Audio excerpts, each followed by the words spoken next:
Sutra Terata yang Menakjubkan, Bab 7, Perumpamaan Kota Gaib, Simvasyang Sutra Teratai, episode 1056, meneruskan pelita hati dan melanjutkan jiwa kebijaksanaan.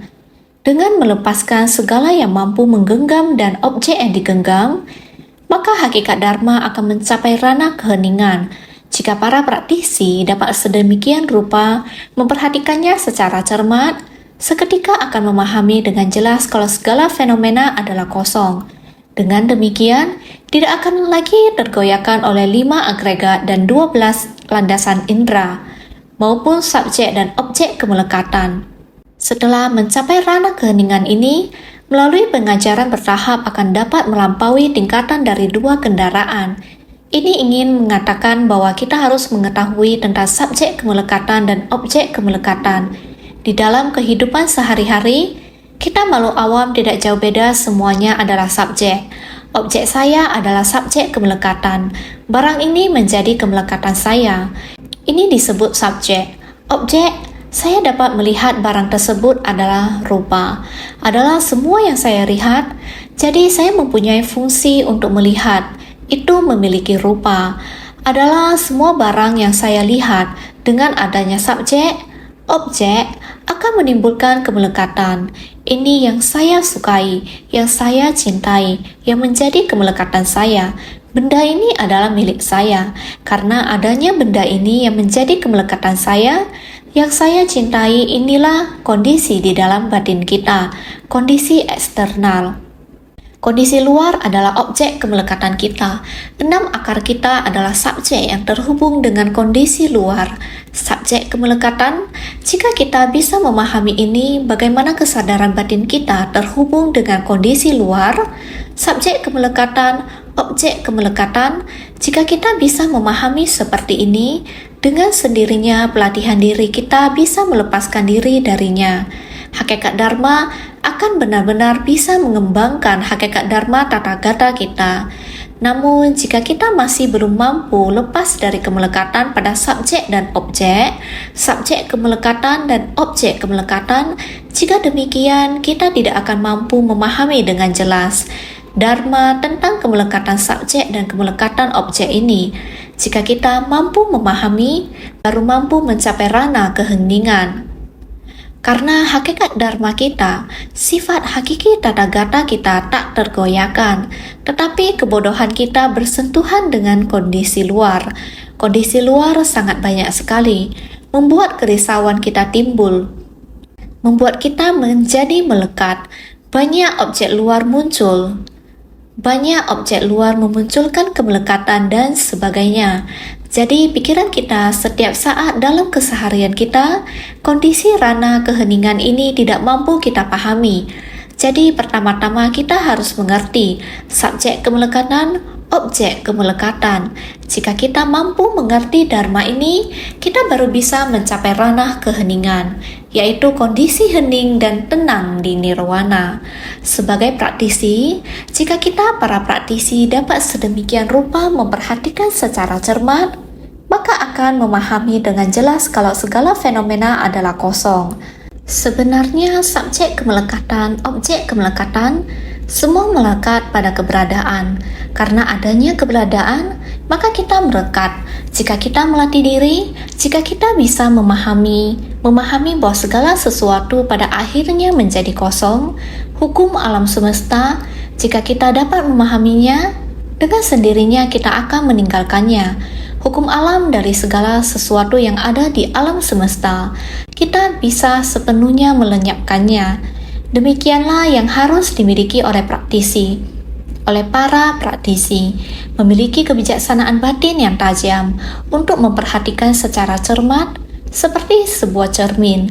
Kebijaksanaan agung, cermin sempurna, memperhatikan kondisi luar secara cermat, kondisi luar yang berada di dalam cermin. Meskipun sangat jelas dan terang, setelah barang-barang ini hilang, jika cermin dengan kondisi bisa demikian dipisahkan, maka cermin akan kembali menjadi jernih dan bersih. Sebidang cermin, kondisi datang akan mencerminkan kondisi. Ketika kondisi pergi, maka akan menjadi kosong. Ini adalah kondisi yang ingin kita latih.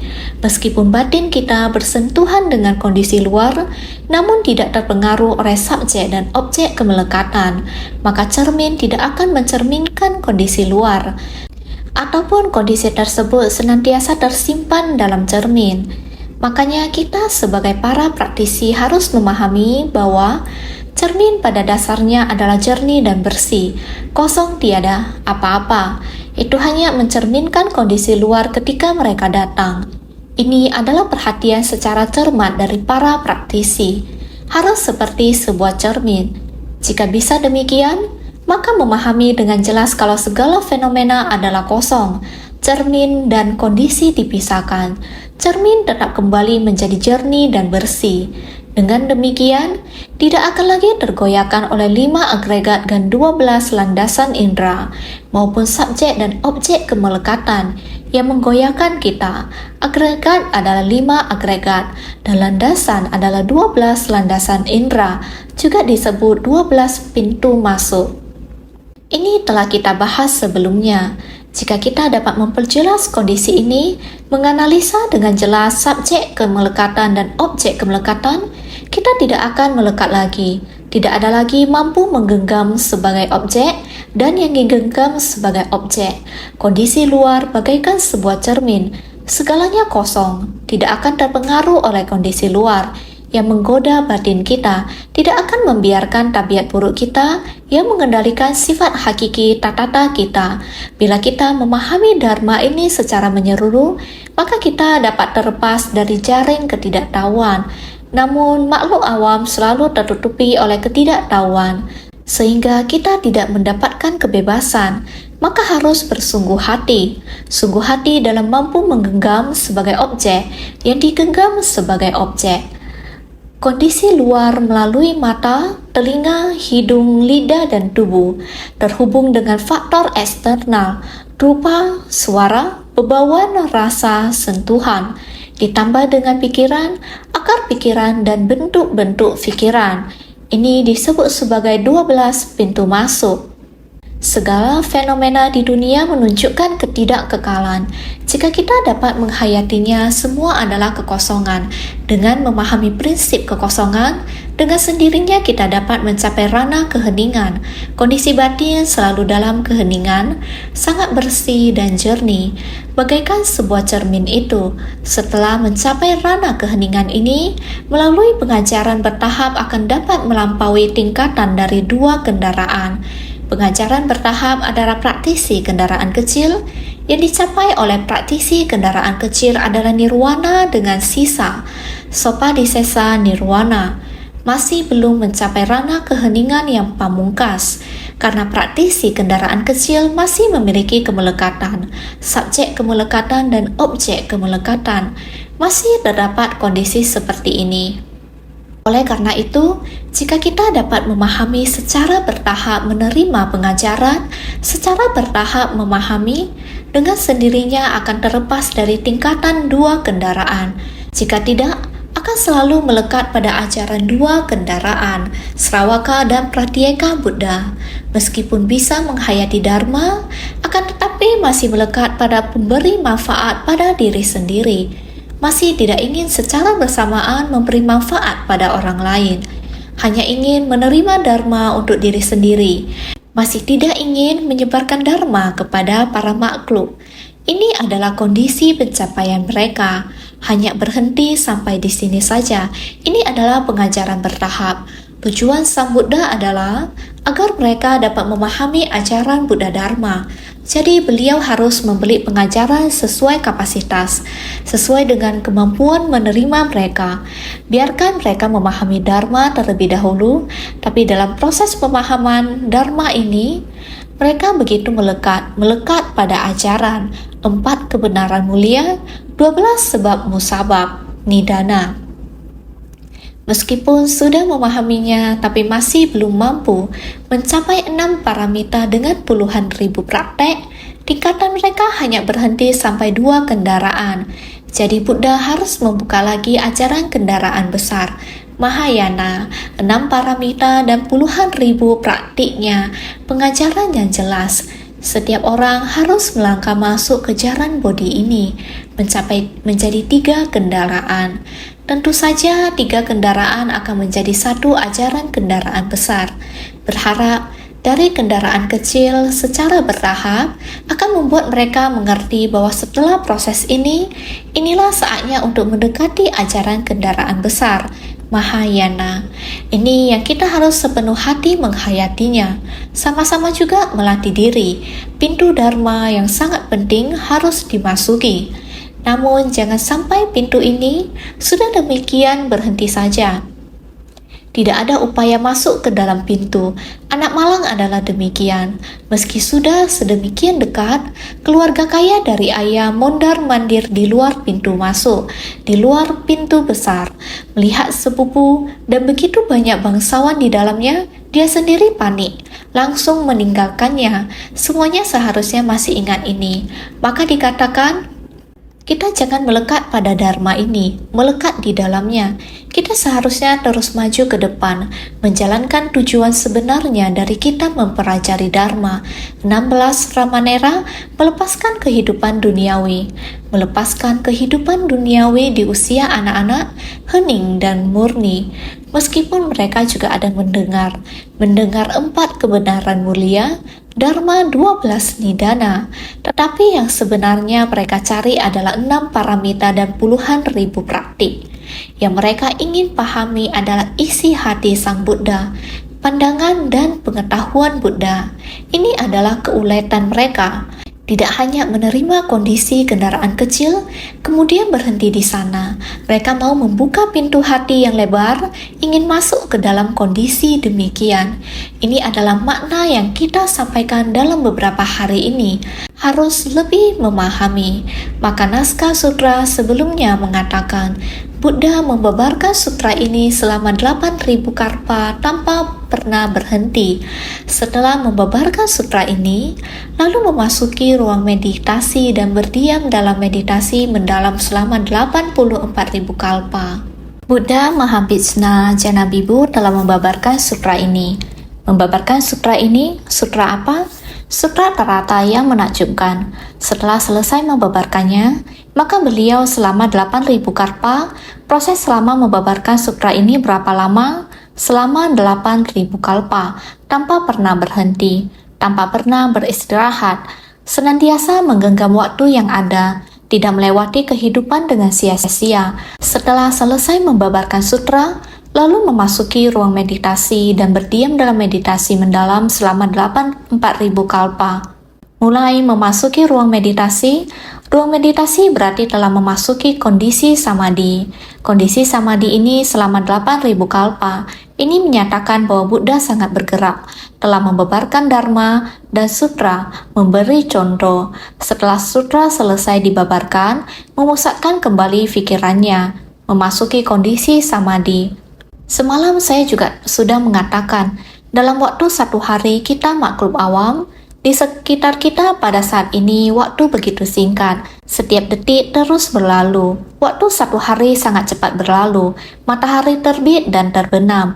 Dalam 24 jam, 86.400 detik. Seperti inilah detik demi detik berlalu. Seperti inilah waktu berlalu. Pikiran malu awam adalah bergejolak tidak tenang. Sedangkan hati Buddha, meskipun dalam jangka waktu yang panjang, hatinya tetap begitu tenang. Buddha memusatkan pikiran dan memasuki ruang samadhi dan berdiam di dalam samadhi. Ini adalah kondisi kebuddhaan, adalah pencerahan dari hati Buddha. Jadi Buddha memiliki kekuatan samadhi ini, namun manusia awam masih jauh dari ini, sangat jauh. Namun bukan tidak bisa melakukannya, hanya saja kita kurang bekerja keras. Kita mudah menjadi malas dan menjadi kacau, sehingga kita terpisah sangat jauh dari Buddha. Jauh bukan berarti kita tidak bisa mencapainya. Kalau kita giat bersemangat, demikian pula kita dapat memahami dengan jelas tujuan kita. Asalkan kita giat bersemangat selangkah demi selangkah, kita akan sampai pada tujuan. Naskah sutra berikutnya menyebutkan, pada ketika itu 16 bodhisattva Ramanera tahu kalau Buddha telah memasuki ruangan dan berada dalam dhyana penuh keheningan.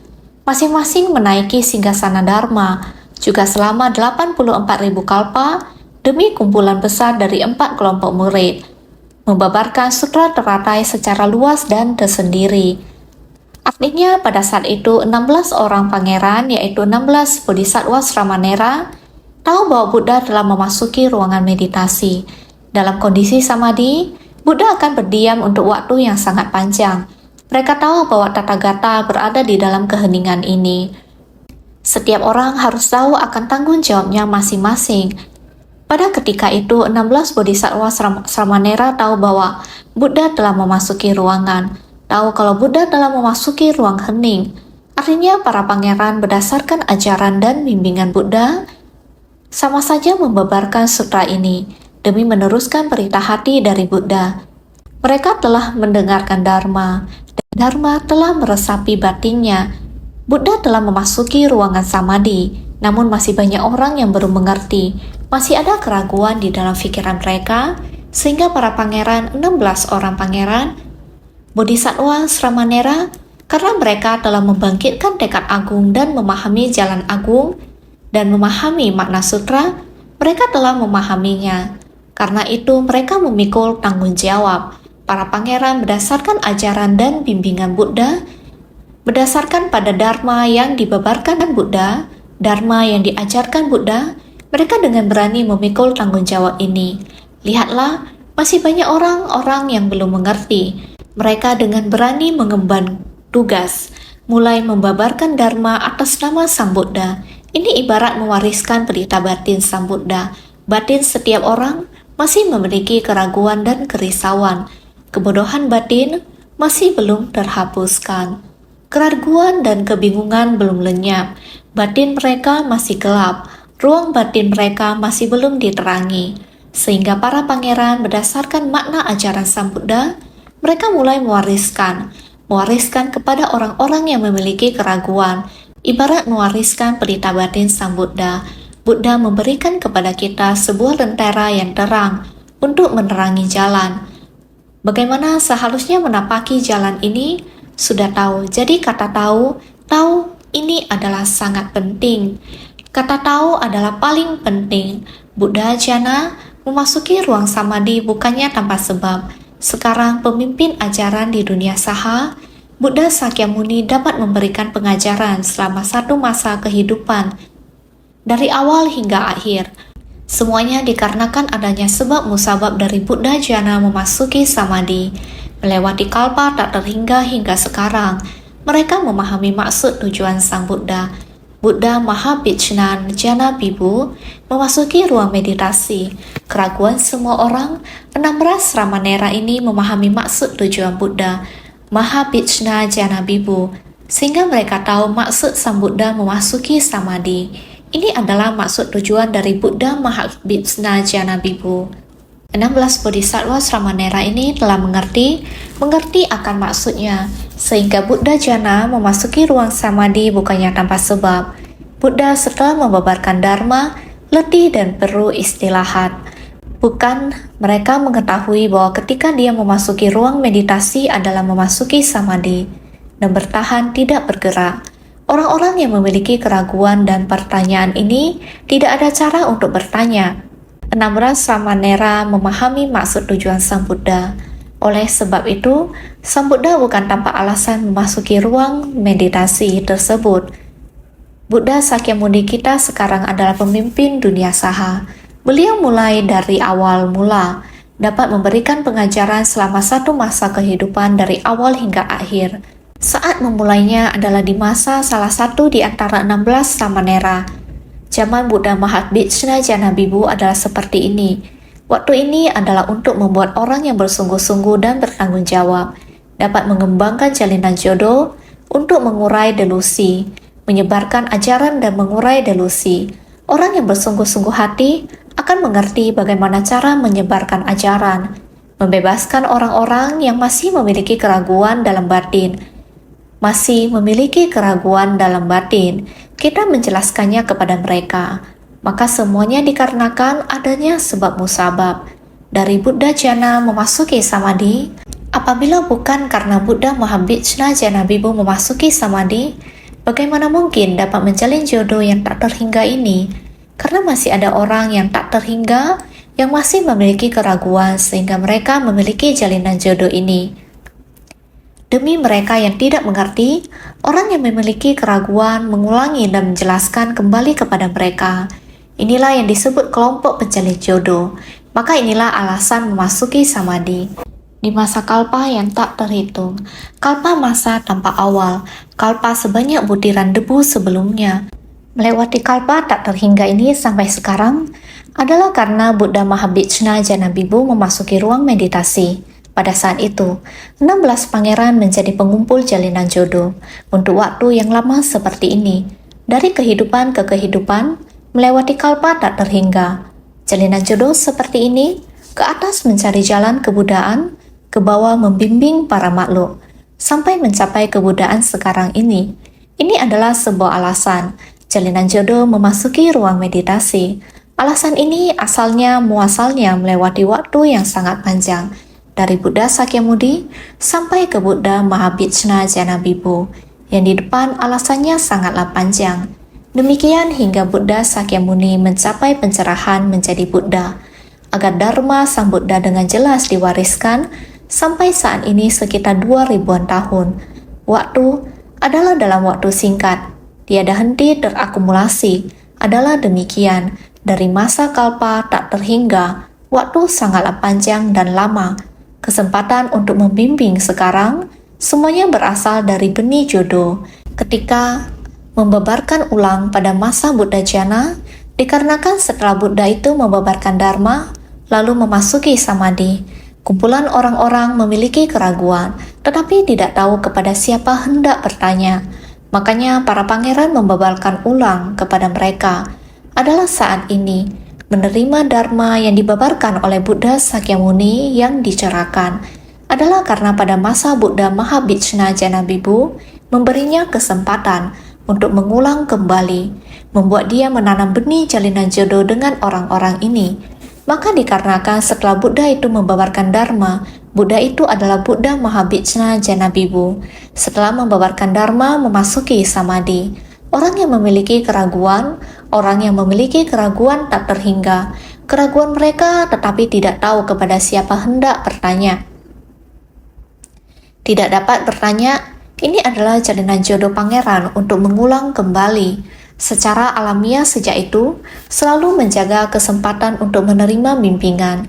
Sekiranya tidak mengetahui tujuan daripada Buddha Jana memasuki samadhi, tentu jodoh lampau itu tidak akan terjalin. Bagaimana mungkin hari ini bisa matang? Apa yang disebut sebagai dapat dijangkau dengan pengajaran yang sesuai dengan kondisi adalah bila mana tiada jodoh lampau itu, maka tidak akan mungkin dapat membimbing batin mereka. Secara alamiah sejak itu, selalu menjaga kesempatan untuk menerima bimbingan.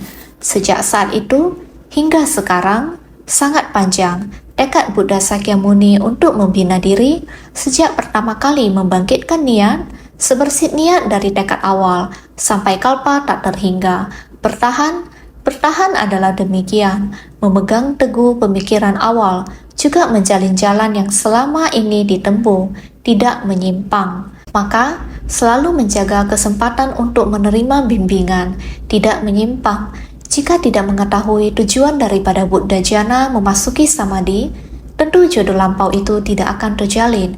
Misalkan tidak memahami maksud Sang Buddha. Sang Buddha sudah memasuki ruang meditasi. Waktu untuk mengajarkan Dharma telah berakhir, sudah beristirahat, dan semua orang pun menjadi berantakan. Hati pun tidak dapat berkonsentrasi. Orang yang ragu akan terus ragu. Batin pelatihan kita menjadi malas. Oleh karena itu, mereka memahami maksud Sang Buddha. Maka Buddha dalam samadhi, Dharma ini tidak boleh istirahat, masih harus berlanjut. Roda Dharma harus terus berputar. Oleh karena itu, karena mereka tahu, misalnya mereka tidak tahu maksud Sang Buddha, maka dengan sendirinya menjadi kendur dan bermalas-malasan. Oleh karena itu, jika tidak mengetahui maksud dan tujuannya, maka jodoh lampau tidak akan terjalin. Jalinan jodoh di kalpa yang tak terhingga sebelumnya. Orang-orang yang curiga dan ragu itu akan terus ragu. dikarenakan Anda menjalin jodoh dengan mereka, menjelaskan kepada mereka. Oleh karena itu, siapa-siapa menjelaskan kepadaku, dia adalah guru saya akan mengikutinya selamanya, dari kehidupan ke kehidupan. Oleh karena seperti ini, maka ada masa lampau, jalinan jodoh yang dulu-dulu, jika belum selesai sekarang dan masa mendatang seterusnya. Mana ada orang yang bisa menerima dharma ini? Apakah akan ada orang yang mendengarnya? Maka dibutuhkan adanya jalinan jodoh agar dapat mendengar dharma. Dharma yang dibabarkan oleh siapa? Saya dapat menerimanya, saya dapat mengerti, saya dapat memahami. Ini semua karena pada kehidupan lampau telah menjalin jodoh baik dengan orang tersebut. Anda tidak mengerti apa yang saya katakan, akan tetapi jika orang lain yang menjelaskannya, Anda mengerti. Ini karena sebelumnya sudah terjalin jodoh baik dengannya. Ini seperti suatu ketika Sang Buddha dan Ananda sedang berjalan di sebuah jalan, nenek miskin melihat Buddha, tidak merasa sukacita, namun ketika mendekati Ananda merasa sangat sukacita. Inilah jodoh. Ananda dapat membimbing nenek miskin. Ananda dapat membimbing nenek miskin. Buddha tak sanggup membimbing nenek miskin. Kita tahu demikianlah jodoh. Kita harus ada menjalin jodoh yang demikian pada masa lampau. Barulah kita mempunyai metode untuk membimbing para makhluk. Maka hari ini, jika belum menjalin jodoh yang demikian pada masa lampau, saat ini bagaimana mungkin ada kesempatan dan jalinan jodoh yang matang? Karena adanya sebab dan akibat. Kesempatan mengacu pada orang, yaitu orang yang akan dibimbing. Jodoh adalah penghubung antara orang yang membebarkan dharma dengan orang yang mendengarkan dharma. Ini disebut jodoh, sehingga kesempatan dan jalinan jodoh akan menjadi matang. Sehingga apa yang disebut sebagai dapat dijangkau dengan pengajaran yang sesuai dengan kondisi. Jalinan jodoh telah bertemu, akan dapat memanfaatkan kesempatan untuk menyebarkan dharma. Setelah menerima ajaran Buddha, dapat memahami, menyucikan hati manusia. Jika tidak ada jalinan jodoh masa lalu, tidak dapat membimbing hati manusia masuk ke dalam ajaran Buddha. Ini semua membutuhkan jalinan jodoh. Mengatakan lagi pada semua orang harus menggenggam jodoh baik. Baik-baik berada di kerumunan orang banyak. Kita harus bersikap yang baik, bicara dengan lembut kepada orang lain. Ada keraguan, kita tidak kenal lelah, menjelaskan kepadanya dengan apa yang kita ketahui, agar orang yang melihat kita bersedia mendekati. Ketika mendengar kata-kata kita, bersedia menerima. Ini semua adalah jodoh, harus menjalin jodoh baik. Sehingga ketika Buddha Jana memasuki samadhi, sudah tahu kalau kumpulan orang-orang yang memiliki keraguan itu adalah kesempatan bagi para pangeran. Mereka pasti dapat disadarkan oleh para pangeran pada akhirnya nanti. Makanya berdiam dan samadhi selama 84.000 kalpa. Para pangeran membabarkan ulang dan secara baik melanjutkan penjelasannya. Karena ketika Buddha Mahabhijna Janabibu membabarkan sutra, ada orang yang bisa menerima. 16 pangeran, mereka sudah bisa meyakini dan menerimanya. Ada juga Srawaka, banyak juga bisa menerimanya, tapi masih juga banyak orang masih ada keraguan. Jadi, Buddha Mahabhijna Janabibu tahu akar kapasitas para makhluk yang masih memiliki keraguan ini. Para makhluk ini adalah yang harus dibimbing oleh 16 pangeran. Ketika Buddha Mahabhijna Janabibu membabarkan dharma, apakah semua orang masih ingat? Ada orang yang mengerti, masih ada orang yang belum mengerti. Setelah selesai membabarkan sutra, tujuannya memasuki samadhi adalah untuk akar kapasitas orang-orang yang tidak mengerti, adalah orang-orang yang akan disadarkan oleh 16 pangeran. Ketika Buddha Jana memasuki samadhi, sudah tahu kalau kumpulan orang-orang yang memiliki keraguan itu adalah kesempatan bagi pangeran. Mereka pasti akan dapat disadarkan oleh para pangeran pada akhirnya nanti. Makanya berdiam dalam samadhi selama 84.000 kalpa. Para pangeran membabarkan ulang dan secara baik melanjutkan penjelasannya. Sehingga mereka pasti akan dapat disadarkan oleh para pangeran pada akhirnya nanti. Orang-orang ini di masa mendatang adalah para makhluk yang akan dibimbing 16 pangeran. Makanya berdiam dalam samadhi selama 84.000 karpa. Seperti ini memasuki samadhi dalam waktu yang sangat lama, sehingga para pangeran membabarkan ulang, membutuhkan satu periode waktu yang panjang. Para pangeran barulah mampu dengan sungguh-sungguh mengulang kembali ajaran yang dibabarkan Buddha. Secara baik, melanjutkan penjelasannya, Dharma yang mereka peroleh dengan kebijaksanaan, mereka ulangi tanpa penyimpangan. Tiada penyimpangan, tiada kesalahan. Dengan metode seperti ini, memberikan pengajaran. Ini adalah jika kita dengan sungguh hati memahami bagaimana Buddha mewariskan ajarannya, Buddha masa depan mengemban tanggung jawab seperti ini, mengerti akan aturan seperti ini. Kita jadi tahu setiap orang harus tekun melatih diri, mengemban tanggung jawab, mendengar Dharma juga harus ada tanggung jawabnya. Tanggung jawab ini adalah milik kita sendiri. Kita harus bertanggung jawab atas kehidupan kita ini. Setiap hari yang dilalui semakin mendekati kematian. Detik demi detik adalah waktu yang berlalu. Kehidupan kita setiap hari demikian berlalu. Detik demi detik berlalu. Kita harus bertanggung jawab atas kehidupan kita ini. Begitu jiwa kehidupan hilang, jiwa kebijaksanaan harus bertumbuh. Jadi tidak boleh malas. Dharma harus dengan sungguh hati masuk ke dalam pikiran kita. Kita memiliki peran di dalam hati dan pikiran kita, menggunakan tubuh kita ini untuk menerima Dharma, untuk menerima Dharma Buddha. Menggunakan hati dan pikiran kita yang jernih saat ini harus membuat kalimat-kalimat Dharma menjadi benih. Benih masuk ke dalam ladang kesadaran kedelapan kita. Dengan demikian, jiwa kebijaksanaan kita tidak akan berhenti untuk berkembang, menghayati ajaran Sang Buddha. Ini adalah bertanggung jawab pada diri sendiri. Tapi ajaran dari Sang Buddha, Buddha Mahabhijna Janabibu juga sama, berharap dapat menyempurnakan semua orang, memberi manfaat bagi diri sendiri, memberi manfaat bagi orang lain. Diri sendiri bisa jelas dan mengerti, kemudian pergi membantu orang lain menyelesaikan kebingungan, melenyapkan kecurigaan dan menyelesaikan kebingungan.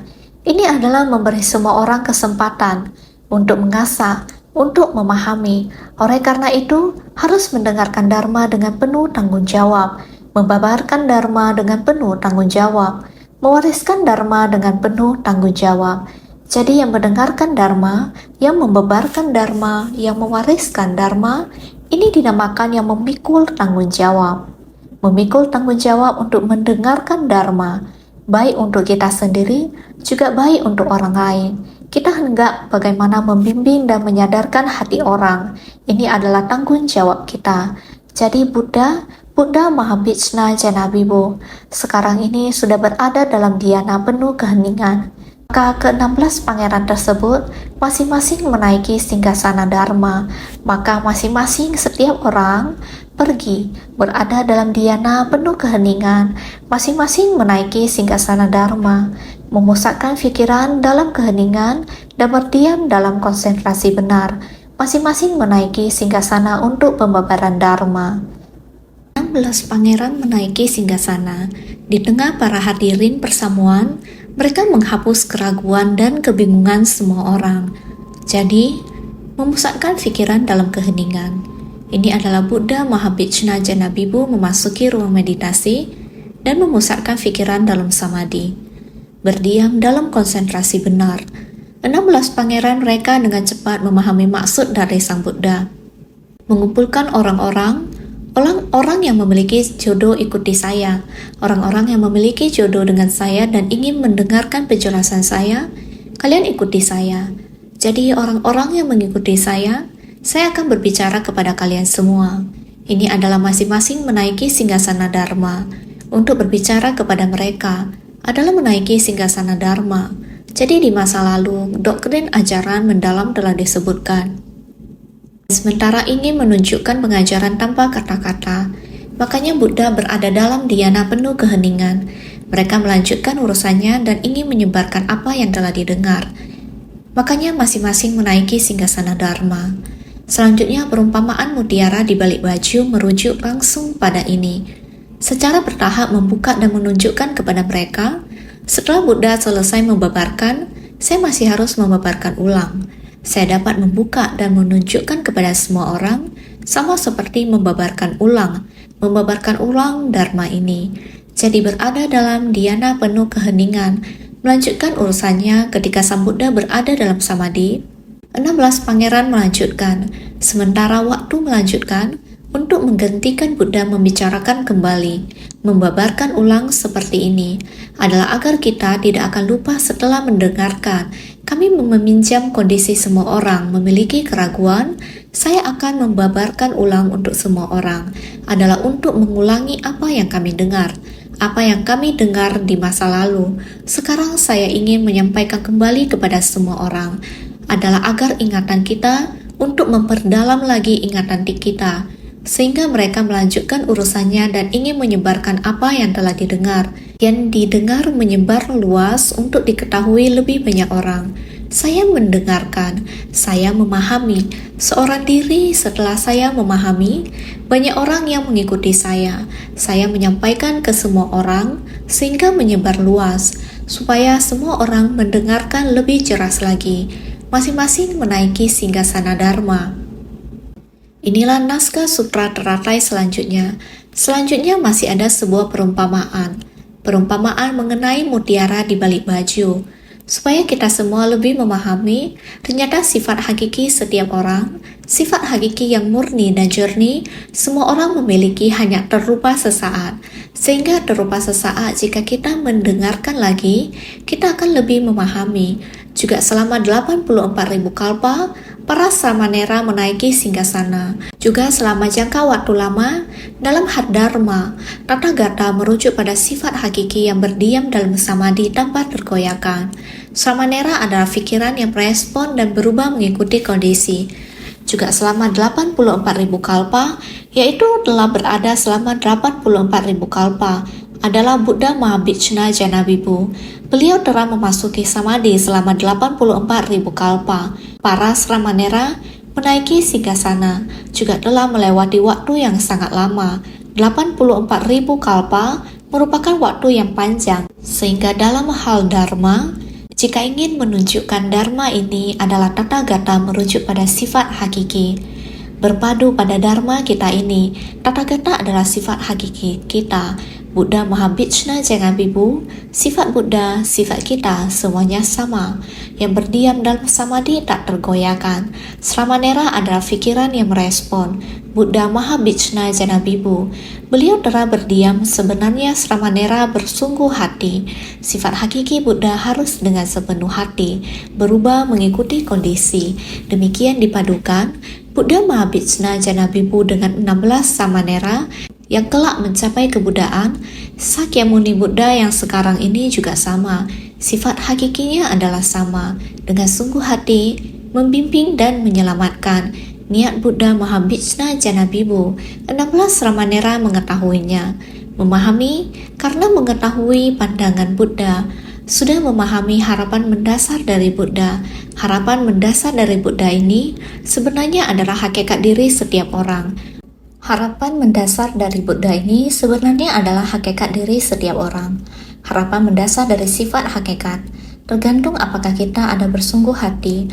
Bersungguh hati maka akan ada tindakan. Ada tindakan maka dia akan bisa berubah mengikuti kondisi. Ini adalah tingkatan kebuddhaan. Buddha dan Dharma pada dasarnya tidak terpisah. Buddha adalah orang tersadarkan akan Dharma.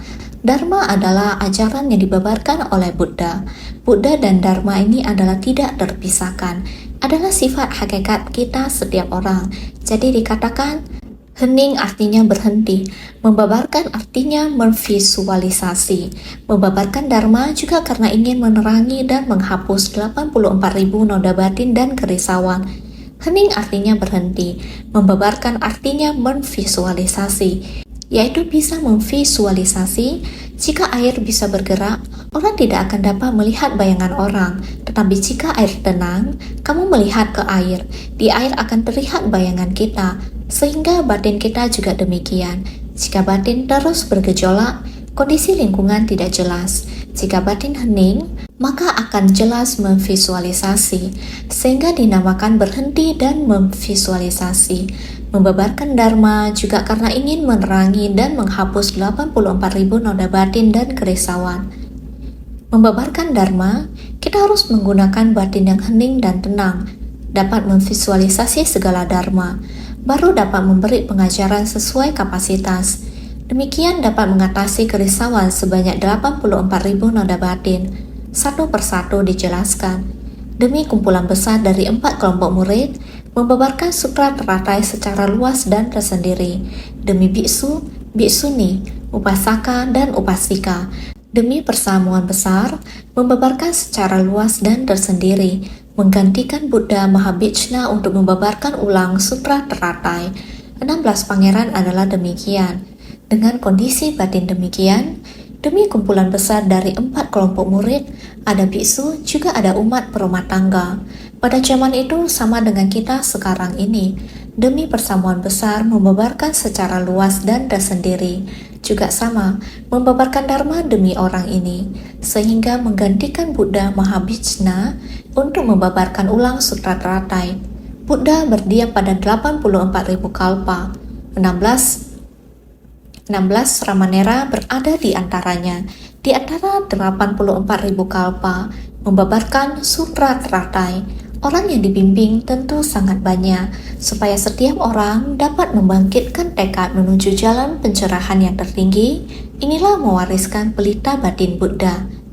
Buddha sekarang meneruskan pelita batin Buddha masa lampau. Pelita terus diwariskan, meneruskan jiwa kebijaksanaan Buddha. Mendengarkan dharma harus memiliki tanggung jawab demikian. Orang yang mendengarkan dharma, orang yang membabarkan dharma, orang yang mewariskan dharma, berarti mewariskan pelita, meneruskan jiwa kebijaksanaan. Kita harus senantiasa lebih bersungguh hati.